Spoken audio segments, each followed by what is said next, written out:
అందరికీ నమస్తే. సో ఈరోజు భగత్ సింగ్, రాజ్‌గురు, సుఖ్దేవ్ వాళ్ళ జయంతి. వాళ్ళని ఈరోజు మనం ఎందుకు స్మరించుకోవాలంటే, భారతదేశ స్వాతంత్రం కొరకు ఎంతోమంది పోరాడినప్పటికీ వాళ్ళు చిన్న వయసులోనే ప్రాణాలు కోల్పోయారు. చిన్న వయసు అంటే 20 సంవత్సరాలే. సో మనం ఎన్ని రోజులు బతికామన్నది కాదు, ఇంత గొప్పగా బతికామనేది ముఖ్యం. మన చరిత్ర 10 తరాలకు గుర్తుండేలాగా బతకాలి. సో భగత్ సింగ్ చిన్న వయసులోనే పార్లమెంటుపై దాడి చేసి తన ధైర్యం, సాహసంతో పార్లమెంటుని లేపేసిండు, ఎవ్వరికి బెదరకుండా. అదేవిధంగా భగత్ సింగ్ బతికింది 21 రోజులే, కానీ బ్రిటిష్ వాళ్ళకు ఒక చుక్కలు చూపించిండు. అసలు వాళ్ళకెందుకు మనం లొంగిపోవాలి, బ్రిటిష్ వాళ్ళకు ఎందుకు ఇది అని అతడు బ్రిటిష్ వాళ్ళపై తిరుగుపడ్డాడు. వాళ్ళు బ్రిటిష్ వాళ్ళు ఈయనని ఎట్లా చంపినారంటే, ఎవరైనా ఇవాళ రేపు ఫేస్ టు ఫేస్ చెప్పకుండా ఎనికిలంగా వచ్చి సీక్రెట్గా చంపినారు, లేకపోతే భగత్ సింగ్ చచ్చిపోయేతోడు కాదు. సో అతడు చిన్న ఉన్నప్పుడు వాళ్ళ తాతతో కలిసి కట్టె పుల్లలు నాటేవాడు ఓ రోజు. అప్పుడు వాళ్ళ తాత ఎందుకురా కట్టె పుల్లలు నాటుతున్నామంటే, ఈ కట్టె పుల్లలు పెరిగి పెద్ద అయితే తుపాకుల్లాగా తయారైతాయి, ఆ తుపాకులను తీసుకొచ్చి బ్రిటిష్ వాళ్ళ గుండెల దడదడలు పుట్టిస్తా అని భగత్ సింగ్ అన్నాడు. సో భగత్ సింగ్ మనం ఇంకోటి భగత్ సింగ్ని గమనిస్తే, అతని బ్రిటిష్ వాళ్ళు నీ ఆఖరి కోరిక ఏంటంటే,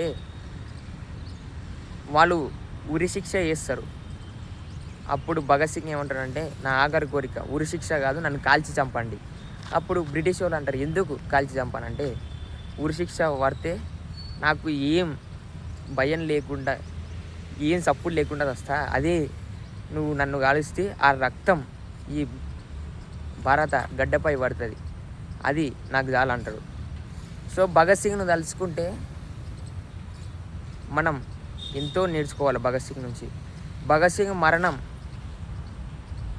చనిపోకపోతుండే, అది మహాత్మా గాంధీ ఒక తప్పు చేసిండు. మహాత్మా గాంధీని ఒక మాట అడిగాడు, మీరు ఏమన్నా భగత్ సింగ్ను చంపాలన్నా వద్దంటే మీ ఇష్టం అన్నాడు. ఒకవేళ భగత్ సింగ్ను చంపొద్దంటే చంపకపోతుండే. ఇది గాంధీ చేసిన మొదటి తప్పు. చాలామంది ఏమంటారంటే, గాంధీ అవి చేసిండు ఇవి చేసిండంటే, గాంధీ అనేది ఎప్పుడు అవతలోళ్ళు మనల్ని కొట్టినా మనం వాళ్ళని కొట్టొద్దంటే అది అన్నిసార్లు వర్కౌట్ కాదు. ఎవరి పాయింట్ ఆఫ్లా నీకు ఆయన నడుస్తాడు, నాకు ఆయన నడుస్తాడు, అది కరెక్టే. కానీ కొన్ని విధాలుగా చూసుకున్నట్లయితే మహాత్మా గాంధీ చాలా తప్పులు చేసిండు. కానీ ఈ 21 సంవత్సరాలు బతికిన భగత్ సింగ్ బగబగమంటే భగత్ సింగ్ నుంచి మనం చాలా నేర్చుకోవాలి. సో ఈరోజు ఉన్న సొసైటీలో చాలామంది చదువు ఎగ్జామ్లని ఇంత సరౌండింగ్స్నే తిరుగుతున్నారు, ఎక్కువ ఆలోచిస్తలేరు. ఎక్కువ ఆలోచించడానికి మన మొబైల్ ఫోన్లు వచ్చినాయి. మొబైల్ ఫోన్లో రీల్స్ స్క్రోల్ చేసుకుంటే 8 గంటలు చూస్తారు. మనకు అదే కాదు, ఎదిరించే ప్రశ్నించే తత్వం అవతలలో నన్ను అడగాలి, అప్పుడే మనం ఏదైనా చేయగలుగుతాం. సో ఎవరైతే ప్రశ్నించే తత్వం కోల్పోతారో వాళ్ళు ఈ జీవితంలో ఏం చేయలేరు.